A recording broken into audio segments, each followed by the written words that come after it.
नमस्ते दोस्तों और welcome Ajay sir on the show. Ajay sir is basically the vice president the portfolio manager of Franklin set management company.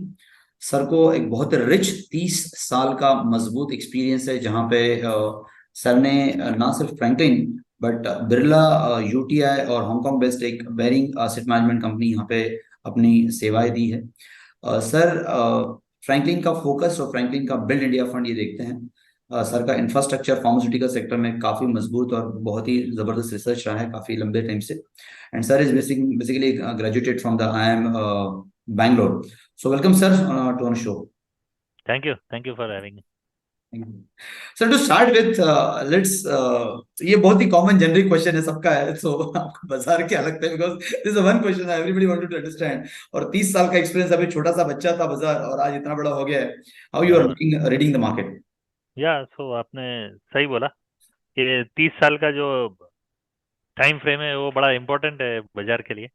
And important इसलिए बोल रहा हूँ क्योंकि जो बोलते हैं ना कि the time in the market is more important than timing the market. जी। तो जैसे आप बोल रहे हैं, एक वाजिब सवाल है, सब लोग यही पूछते हैं कि मार्केट कैसा लगता है।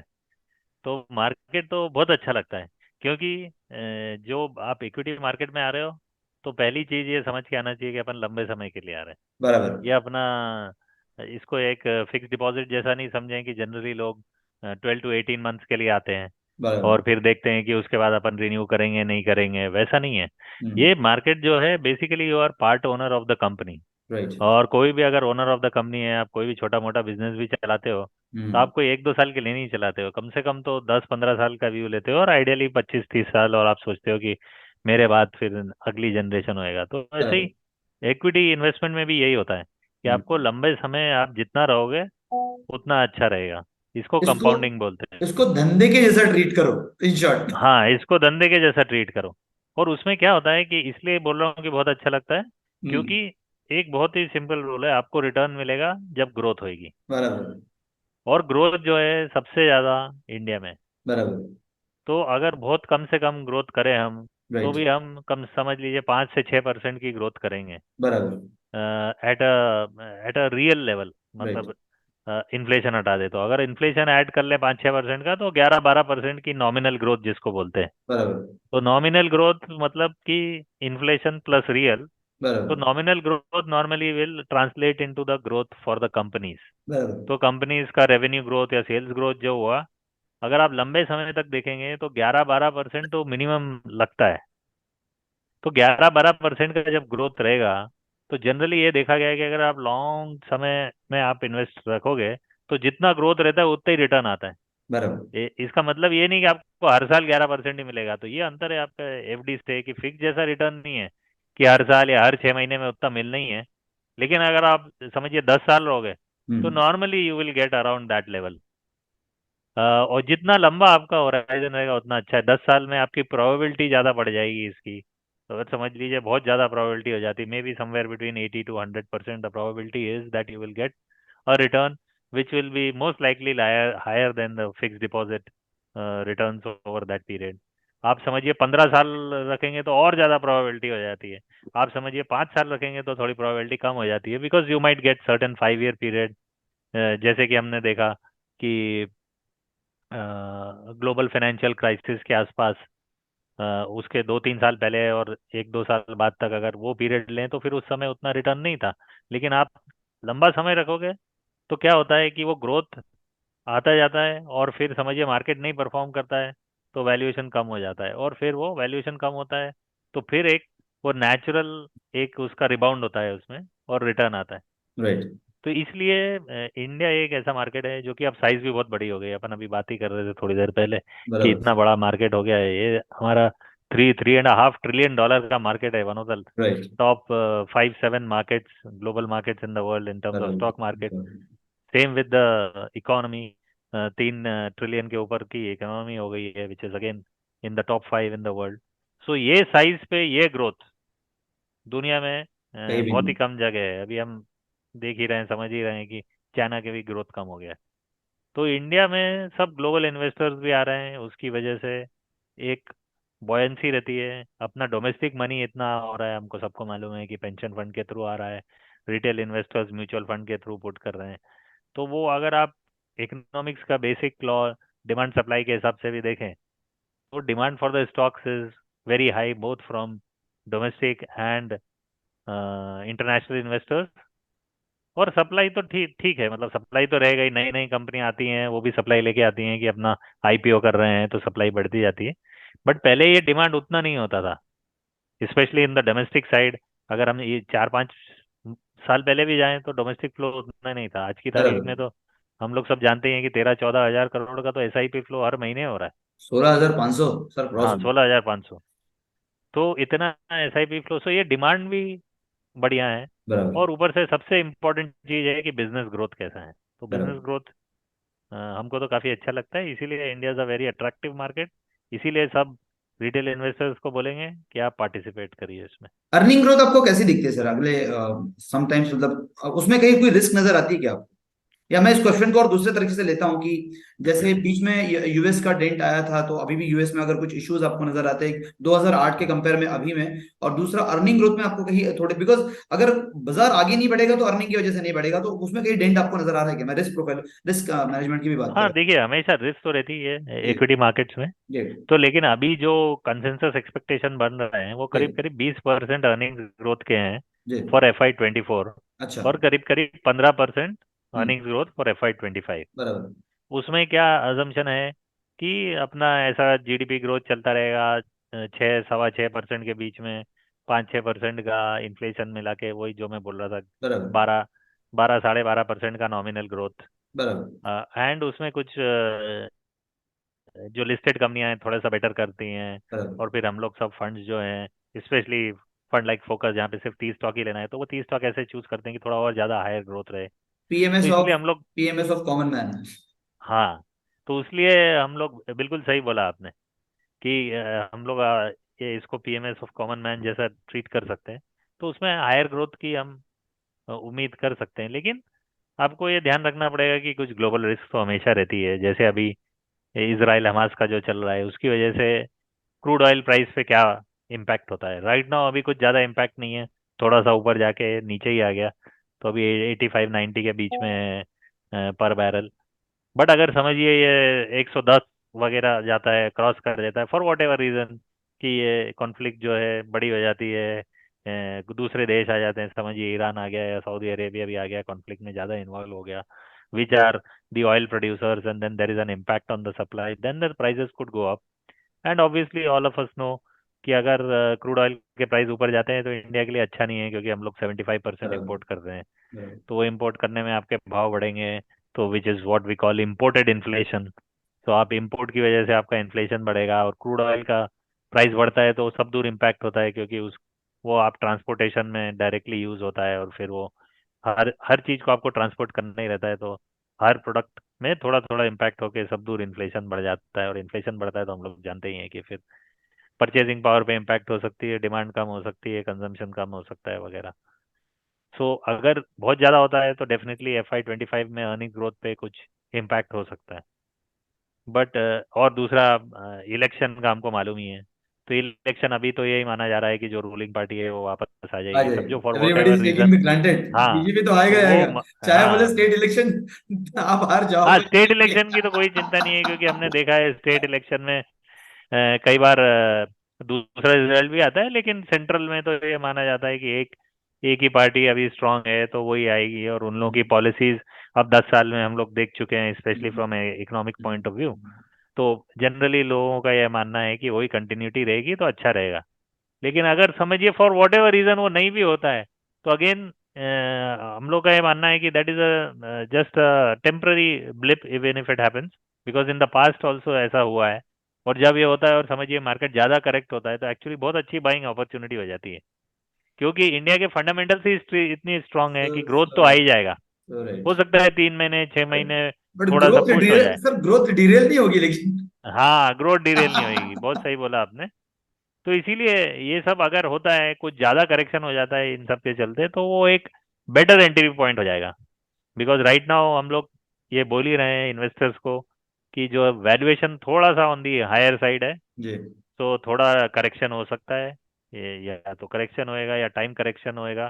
तो इसीलिए अभी भी हम लोग रिटेल इन्वेस्टर्स को एसआईपी का ही सजेस्ट कर रहे हैं कि करीब 12 महीने का एसआईपी रखेंगे तो ज़्यादा अच्छा है।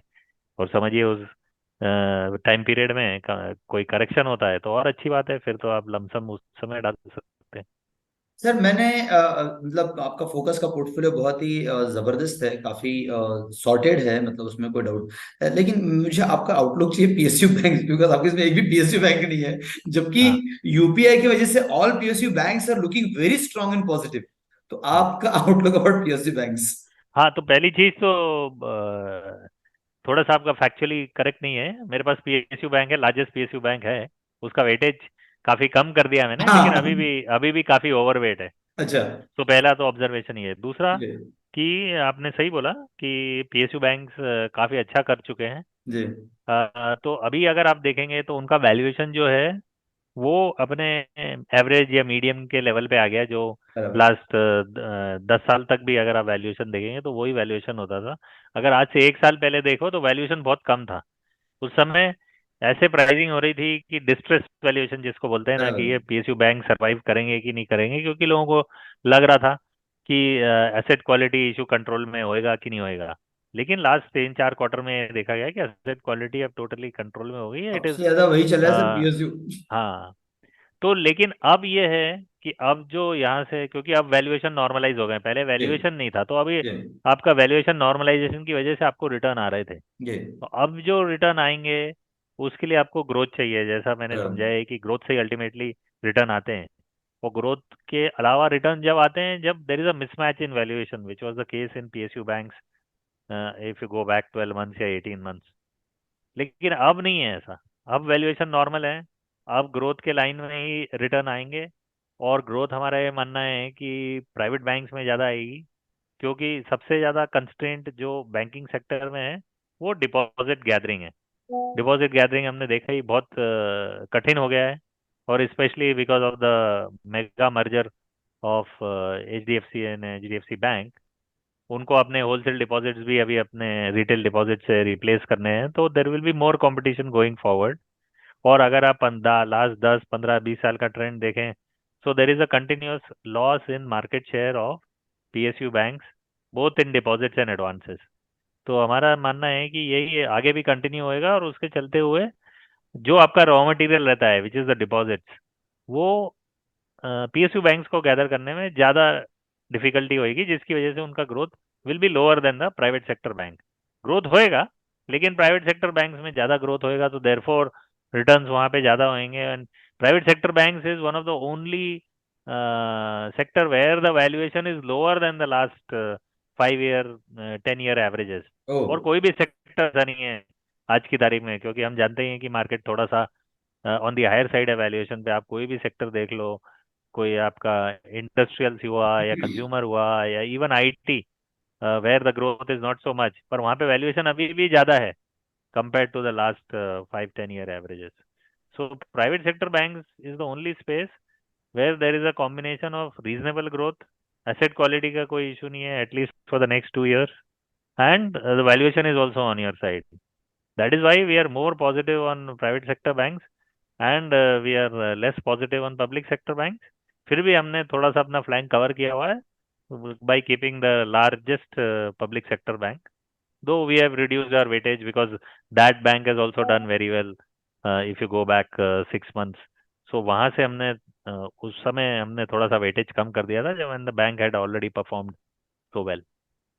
सर एक सेक्टर स्पेसिफिक आप कैसा देखते हो, मतलब कौन सा सेक्टर आपको बहुत अच्छा लग रहा है? बिकॉज आपके फोकस में mostly bank, pharma, construction, auto, ये चार सेक्टर थोड़े से ओवरवेट दिख रहे हैं, बट लाइक बिल्कुल। How and why you are looking those four sectors so much of overweight? Correct correct. तो आपने ऑब्जर्वेशन सही किया, यही सेक्टर ओवरवेट है।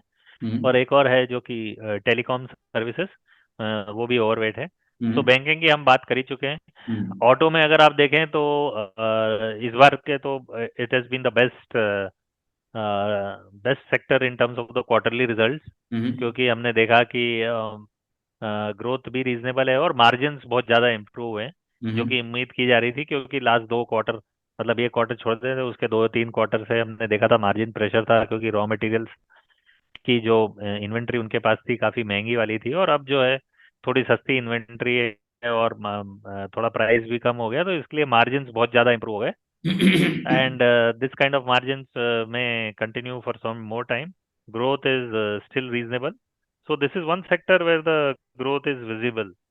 Though अभी वैल्यूएशन उतना अट्रैक्टिव नहीं है, बिकॉज स्टॉक्स ने भी अच्छा किया है. That is also more the case now in industrials. अब इंडस्ट्रियल्स में भी देखेंगे तो ऑर्डर बुक्स बहुत ही स्ट्रांग है, ग्रोथ भी रीजनेबल है, मार्जिन्स कुछ कुछ की इम्प्रूव हुई है, अभी कुछ के रिजल्ट्स भी नहीं आए हैं, बट जनरली द एग्जीक्यूशन मतलब टॉप लाइन काफ़ी अच्छा रहा है और ऑर्डर बुक बहुत अच्छा है, जिससे कि दिखता है कि at least next 4-5 quarters the growth will be very strong. But here again, the stocks have done phenomenally well. So actually, we have booked some profits here. But हमारा लास्ट ईयर ओवरवेट इतना ज़्यादा था, हमारा ओवरवेट करीब 10-12% था, तो अभी उसको घटा के हमने करीब 8% या 7% कर दिया है. बट अभी भी हम पॉजिटिव हैं, सो हम थोड़ा कैलिब्रेट करते रहते हैं, क्योंकि परफॉर्मेंस इतनी अच्छी हो गई है. The stocks have done very well. The valuations are not so attractive now as compare to what they were 12 months बैक, तो इसलिए थोड़ा ओवरवेट कम कर दिया. But this is one sector where the growth is clearly visible. Health care में अगर आप देखें तो basically it is more stock specific call, दो पर्टिकुलर कंपनीज जो पोर्टफोलियो में है, उन बराबर. दोनों का बहुत ही डिफरेंशिएटेड स्ट्रैटेजी है. एक स्पेशलिस्ट फार्मा में यूएस में काफ़ी अच्छा उनका पोर्टफोलियो बन गया है, और दूसरे में they have into niche generics, unlike plain vanilla generics which most of the other Indian companies have, and also both these companies have very strong domestic businesses also. So वहाँ पे बहुत ही stock specific call है, it is not across the sector. Telecom services अगर आप देखें तो वो एक काफ़ी अच्छा इंडस्ट्री स्ट्रक्चर हो गया, डुओपली हो गई है. आरपूज यानी कि एवरेज रेवेन्यू पर यूज़र जो है ग्रेजुअली इंचअप हो रहा है, क्योंकि जो पुराने कॉन्ट्रैक्ट्स थे लोअर प्राइस के वो ख़त्म होते जा रहे हैं और थोड़े थोड़े हायर प्राइस पे आते जा रहे हैं. बराबर. और बेसिकली सब्सक्राइबर ग्रोथ तो अब नहीं होएगा, क्योंकि अब तो तो इंडिया में उसमें ऑलरेडी सेचुरेशन आ गया, ऐसा फील आ रहा हाँ है, खत्म हो सैचुरेशन गई आ गया. कहानी. 100-105 करोड़ के सब्सक्राइबर हो गए, अब और कितने अब और होंगे. क्या बचेंगे. अब हाँ बच्चा पैदा होता है बराबर उसको फिर सीन देना करेक्ट. बट द पड़ेगा. डिफरेंस इज अब ग्रोथ होगी डेटा में. तो डेटा राइट. में जैसे हम जानते ही हैं, राइट. सब लोग अब आजकल वीडियो देखना ही चाहते हैं, वो हाँ. सब मोबाइल पे ही देखते हैं, राइट. और वो सब पूरा across the mass market it is picking up. तो data right. Will keep on increasing, hmm. And जिसकी वजह से ARPU will keep on increasing, and the industry structure is very supportive. So we are slight overweight there. But ये जो sector है मतलब specially telecom services, उसका weightage कम ही रहेगा, क्योंकि छोटा सेक्टर है in the scheme of things. वो नंबर नॉट ऑफ प्लेयर्स कम. कम रह गए. हाँ. और मतलब अगर उनका रेवेन्यू पोटेंशियल भी देखें या उनका मार्केट कैप भी देखें, तो वो उनका मार्केट कैप या अपना बैंकिंग सेक्टर का देखेंगे तो जमीन आसमान का अंतर है. तो वेटेज में काफ़ी अंतर है, hmm. But in with respect to the benchmark it is overweight. Right. So ये 3-4 सेक्टर्स में हम लोग ज़्यादा पॉजिटिव है. राइट.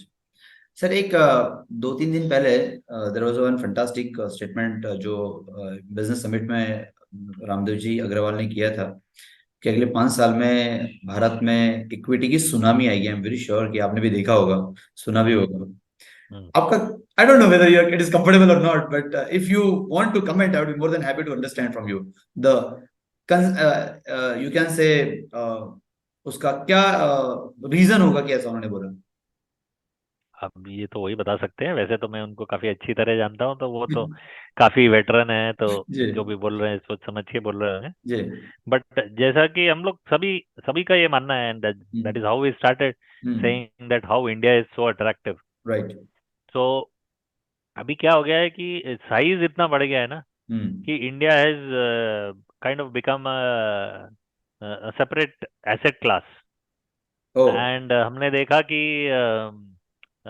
जैसे चाइना में काफ़ी तकलीफें हो रही हैं, तो वैनगार्ड थोड़ा निकल गया ट्रेड, कल. हाँ थोड़ा ट्रेड वॉर भी चल रहा है. तो hmm. Lot of the western markets, western funds जो अपने डेवलप मार्केट के हैं, चाहे यूएस में हुए, यूरोप में हुए, वो थोड़ा दूसरे इन्वेस्टमेंट एवेन्यूज देख रहे हैं. बराबर. तो हमने अभी ये भी देखा कि ग्लोबल मार्केट्स में पहले मैंडेट होता था जिसको बोलते थे एशिया पैसिफिक एक्स जापान, अच्छा. क्योंकि जापान जो है आज से 30-40 साल पहले, 50 साल पहले से इतना बड़ा हो गया था कि it was a separate asset class.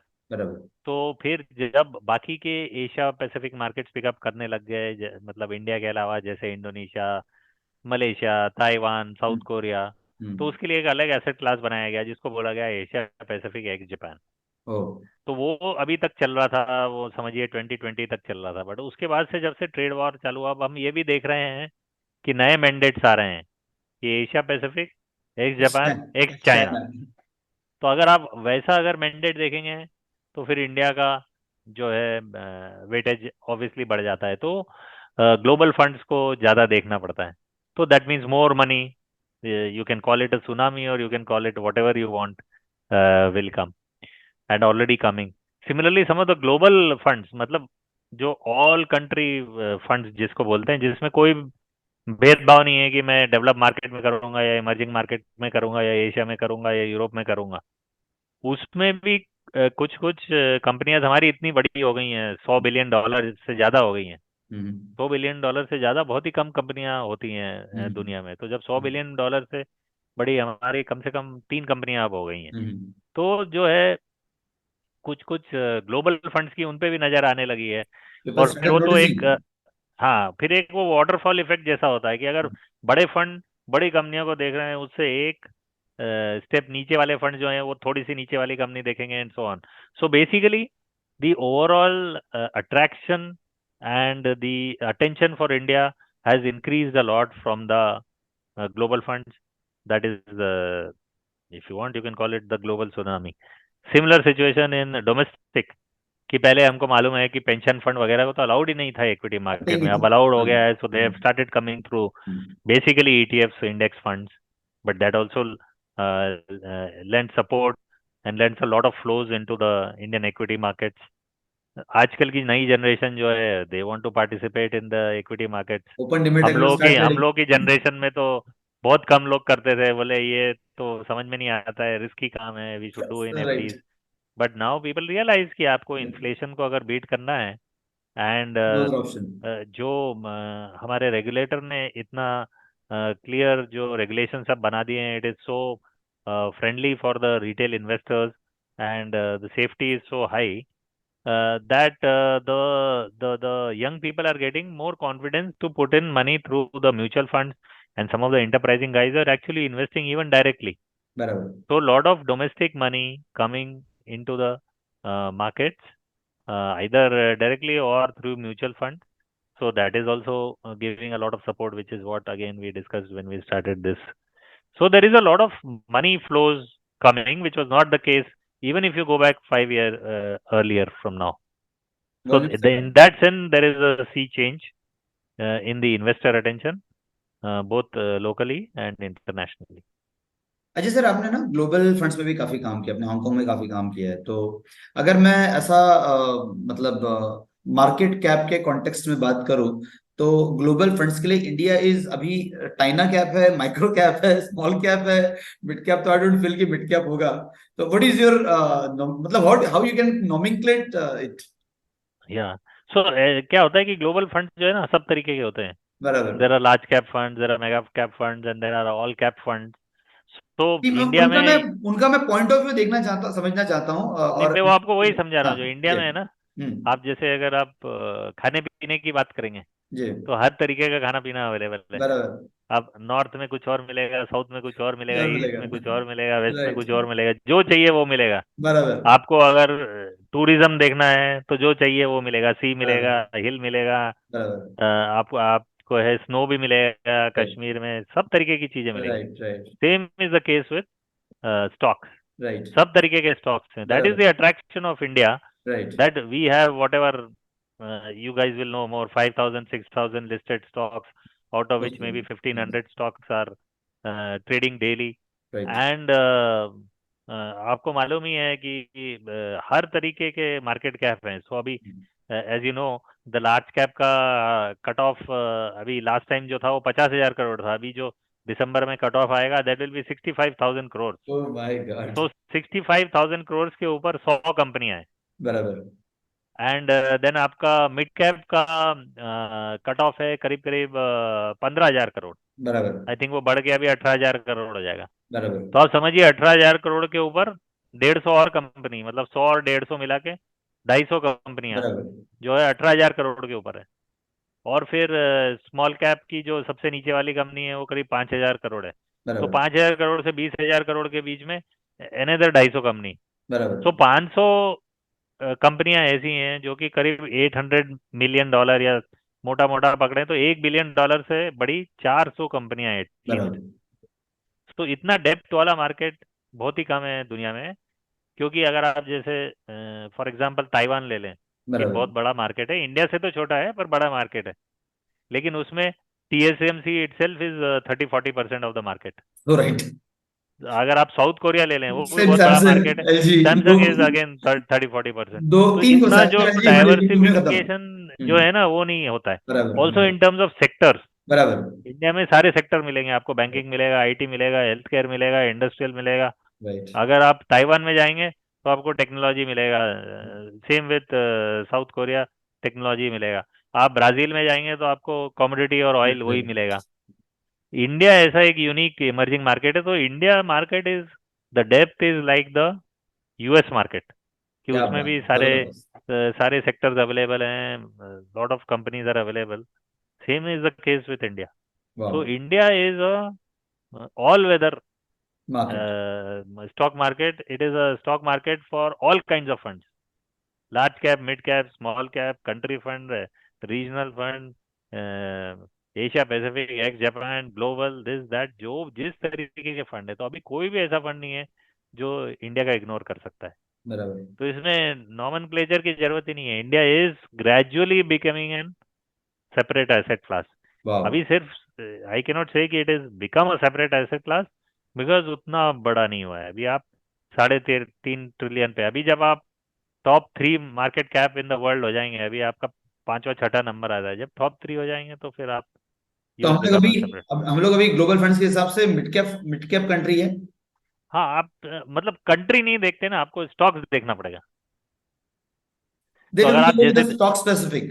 That नहीं, जैसे अभी आज ही मैं डेटा देख रहा था हम्म कि US अगर आप देखें, हम्म ऑल कंट्री का, अगर आप वो जो मार्केट कैप लेते हैं फ्री फ्लोट एडजस्टेड वगैरह, हम्म।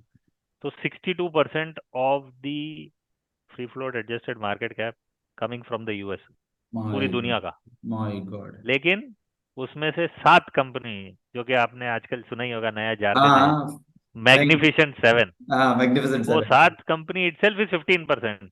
उनको ओह हटा दोगे तो 47% ही है US का।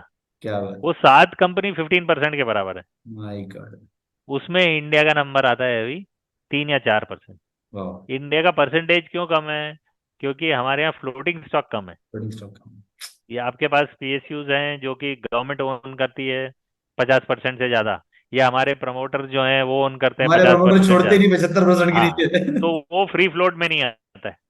तो इसीलिए जो है, आप इतना बड़ा एसेट क्लास नहीं है, क्योंकि आप Correct. फॉरेनर्स इन्वेस्ट नहीं कर सकते बराबर। उसमें।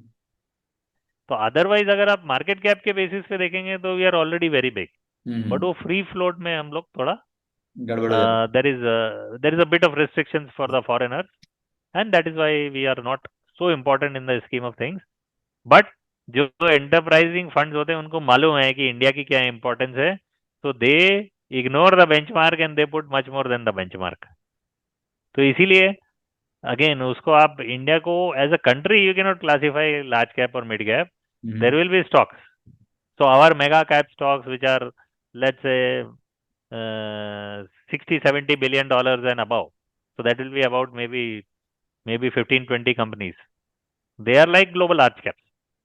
उससे छोटा, और ये may be up to, I don't know what is the number, may be 15-20 billion dollars, that will be like mid caps, and anything below that will be small caps from a global perspective. Right So you have to look at the individual stocks rather than the country as a whole. Right. Sir एक जाते जाते last question, but yes आपका 30 साल का wisdom आपका जो है investing का, how the one retailer really have to look into this, और कैसे आपके यहाँ से क्या टॉप 5 लर्निंग्स क्या मिलेगी आपसे, अजय अर्गल सर से? अजय अर्गल सर की अगर आप बुक लिखेंगे तो टॉप 5 लर्निंग ऑफ इन्वेस्टिंग। यार, एक ही लर्निंग है कि आप लंबे समय तक मार्केट में रहिए, जी। और जितना कम आप एक्शन करेंगे, जी उतना फायदा होएगा, जी क्योंकि हर एक एक्शन के लिए कॉस्ट इन्वॉल्व है। जी। आप बेचोगे, खरीदोगे, बराबर और बेचने में most likely you will have capital gains and बराबर then you will have to pay tax बराबर। on that. So that is another advantage of equities, that hmm. if you are holding on and if you are not exiting, then there is no tax. There will be some minor tax on the dividends which you get, but most of the returns are coming from right the capital gain, because India is a growth market.